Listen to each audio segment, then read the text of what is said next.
why they educate students about sex education without thinking the result.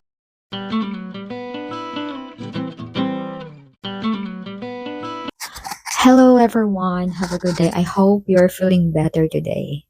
And today we will gonna tackle about a controversy topic on YouTube. YouTube. So I don't want to talk about this because I already changed my channel into Travel with Sheila in the Philippines. But since I'm still today I was thinking about this topic that it will help also for young people here in the Philippines. So this morning I was reading a comment from Maya's channel and she talking about feminism. I found a comment there about he said, why Philippines talking about sex education? Why they educate students about sex education without thinking the result like um result about HIV, herpes and more.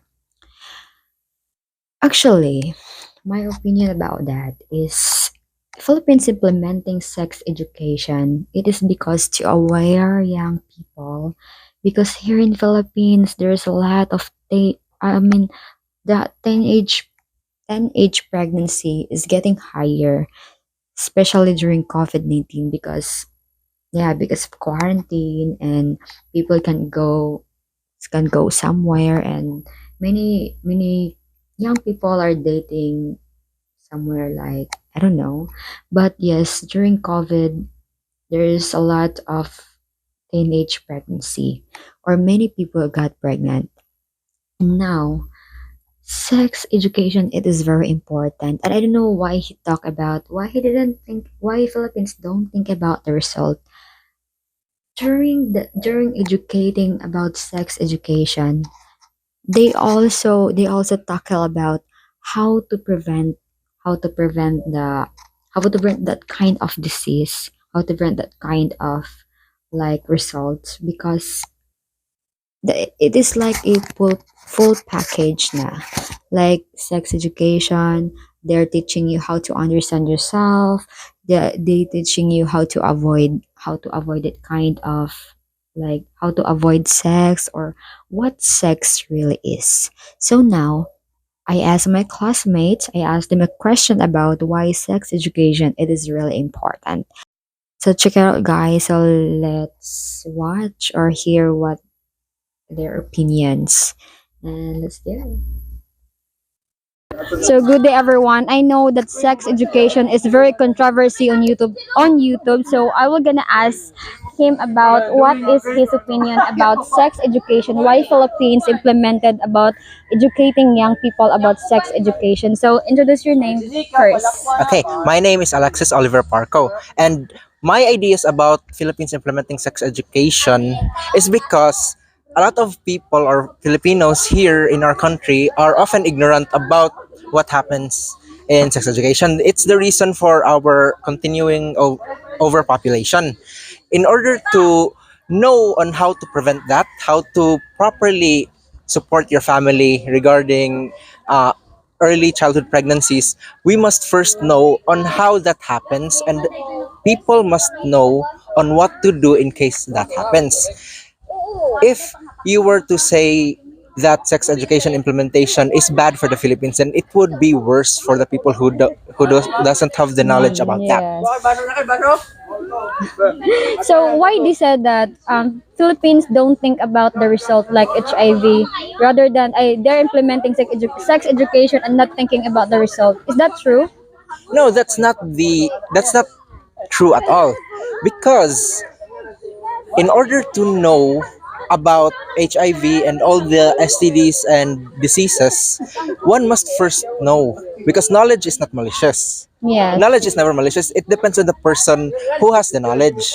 So if people were to be introduced to the knowledge regarding sex education, they would know on how to prevent STDs. They would know how to prevent Yeah. HIV.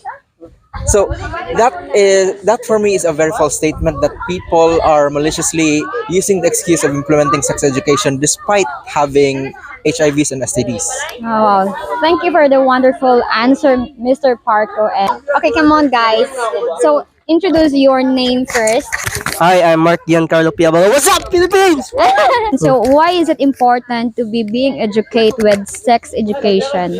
Alright, so for me, sex education is important because today's generation is has interaction of about sex intercourse, or many of us are not open with. Alright, so for me, sex education is important because some of us has no knowledge of sex education. So we need to learn sex education because today's generation has many problems of like teenage pregnancy, HIV, many types of diseases that causes sex that are caused by sex intercourse.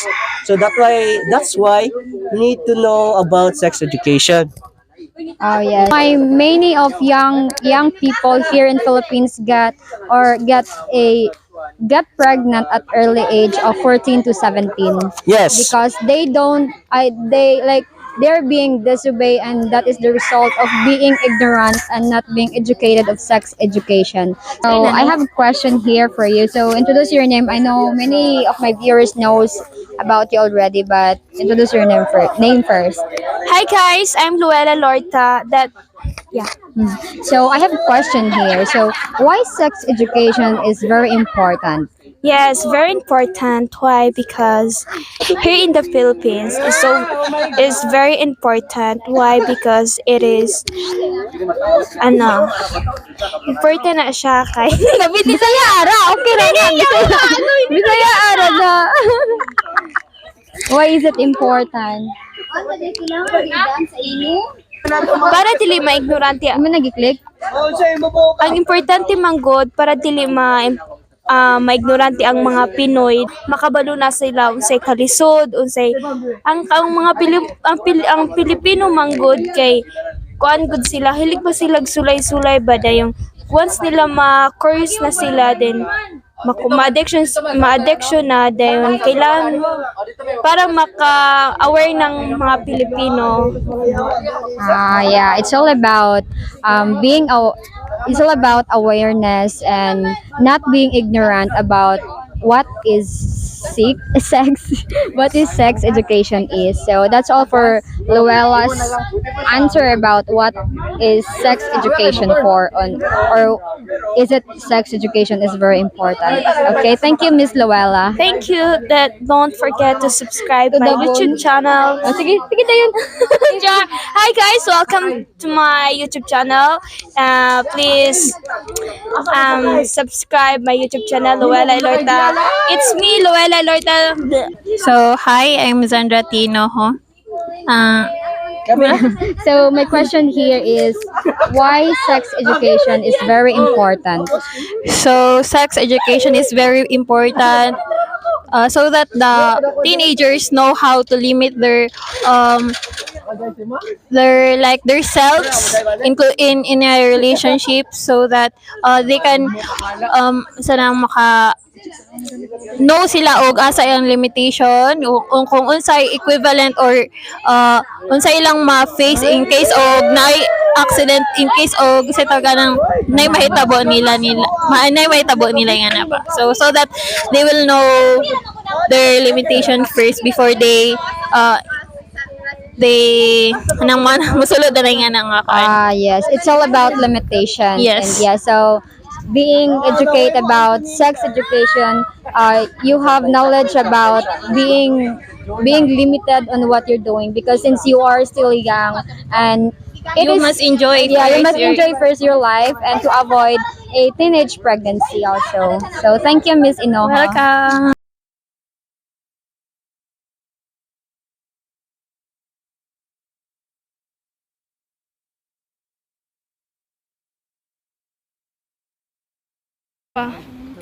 Look at them, they're going ikuan mabaw ra o gatindog ra gani siya o. Good day. My name is Jamaica Awid, and I will answer the questions that Why is it sex education is very important to young people? sex education is important because young people will know the a lot of things like they how to take care of your body, how sex is really crucial to our society, especially to our students, especially to the students. Yes. Yeah, so yes, it's really important because anong sigong kabalik-balik. Hanggang na. Pagkuhan para dili manabdos og sayo. Kanang ko sa English anang makabalo sila. Aware. They were ha? To know or Ano? being aware. Anong makabalo sila advance. Awareness. Or being aware. Being aware in advance. Yes. Being aware. Aware advance mo ron. Yeah, to be aware. I-click ra ng pula og mo-stop siya. So, to be aware in advance so that ina naman to. Sige, okay na to?